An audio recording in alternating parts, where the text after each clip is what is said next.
The Pittsburgh Penguins are closing in on a contract extension with captain Sidney Crosby. That's according to Rob Rossi of The Athletic. Rossi cited multiple sources saying the team and player are confident a deal will be agreed upon and formalized soon. Crosby's entering the final year of a 12-year deal he signed in July of 2012. A Sunday, Monday, Cappy Days. Tuesday, Wednesday, Cappy Days. Emily Kaplan joins Jay today, bringing the NHL news to you. It's been too long since I've heard that song. It's been too long since I've talked to our friend Emily Kaplan from ESPN. Emily, you were all over the Stanley Cup playoffs, covering them for the worldwide leader for our friends at the mothership. And how are you recovering from that journey? Obviously, Jay had just been sitting in this empty, white, directionless room, hibernating and getting my mental solitude back, but I'm ready to reemerge. I love it. I love it. We're going to get to the Florida Panthers in just a minute with Emily, but first, let's talk about those reports about Sidney Crosby and the Pens apparently nearing a contract extension. Been kind of a strange offseason for the Pens, Emily. They do acquire Kevin Hayes, but unlike Washington reloading around Alexander Ovechkin and really bringing in a ton of players, it's been somewhat quiet for Kyle Dubas in Pittsburgh. What do you make of the Penguins offseason so far? Well, first we have to say the obvious, that every decision that they do is consulted with Sidney Crosby. Even if he doesn't agree with it, they let him know. And he didn't agree with Jake Onrait, but he was in the know. And I think when you look at the Penguins, they're just further back than the Capitals were. Everything that they want to do now was about getting him this extension and then going forward, keeping him happy to win championships. It's not going to happen next year. So my take is Kyle Dubas' strategy is collect as many assets and draft picks as possible. He got one with Kevin Hayes. He did that with Riley Smith.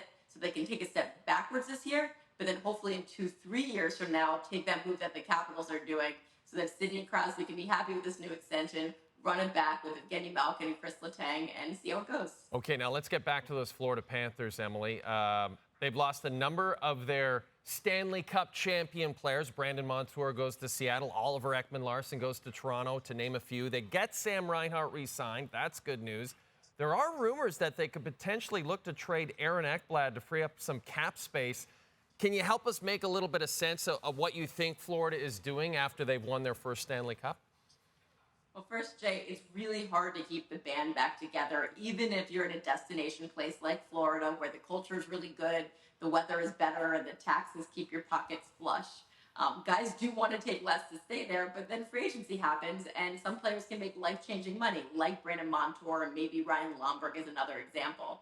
The other thing we know about this front office is that they're not afraid to make hard decisions. They haven't been able to confirm those Aaron Ekblad rumors. However, we do know that they're aggressive, and so I wouldn't be surprised if they explored a trade for him if it could improve the team. They got to this point because they were super aggressive and made some drastic moves, and I just don't expect them to stop anytime soon. So, Emily, you talk about Aaron Ekblad, and maybe that's a bit of surprise to some people. I was even more surprised about the Jacob Trouba rumors out of New York. The stories last week that they even had a deal set to move him to Detroit, where he's from, but he did not want to do that. His wife is finishing up her residency. She's a medical doctor.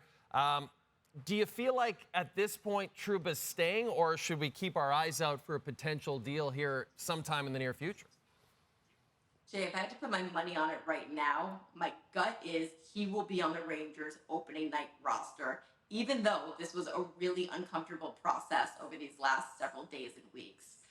GM Chris Drury really wanted to be aggressive this offseason and shake up his roster, and he did that with Barclay Goodrow, and that kept Barclay Goodrow way off guard, and the rest of the team noticed. And he knew that if he was going to move Jacob Trouba and he explored doing it, he had to let his captain know, especially because his trade protection kicked in.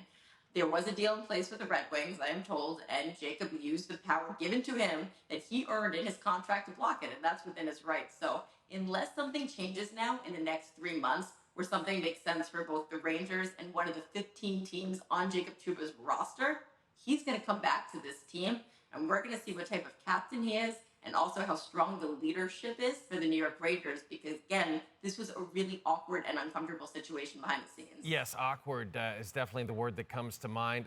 Let's move on. I'd ask you who the most improved team is this offseason, but I think the obvious answer is the Nashville Predators. So let me go off the board here. Has there been an under-the-radar offseason team that you, Emily Kaplan, have been particularly impressed with?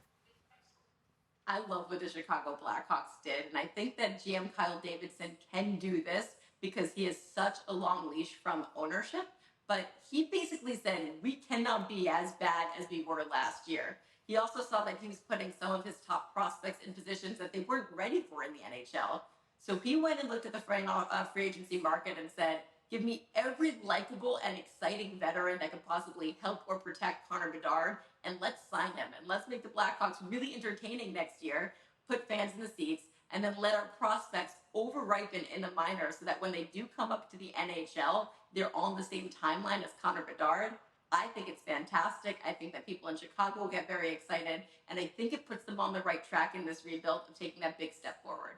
So Bedard, last year's #1 overall pick. This year's #1 overall pick, Macklin Celebrini, just signed his entry-level deal with the San Jose Sharks over the weekend. Emily, I know he's done everything he could do in college hockey, but at the same time, this San Jose team is a long way from contending. Are you at all surprised that he decided not to return to college next season? You know, I visited Macklin, did an interview with him in April at Boston University. Then I went out to go see his folks and some people at the Golden State Warriors for a feature.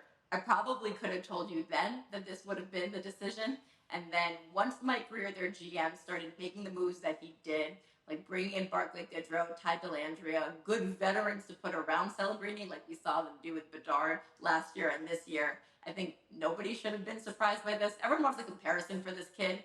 Yes, he does have Sidney Crosby in his game. He is not Sidney Crosby. But in common with Sidney Crosby, he's just so prepared for the NHL.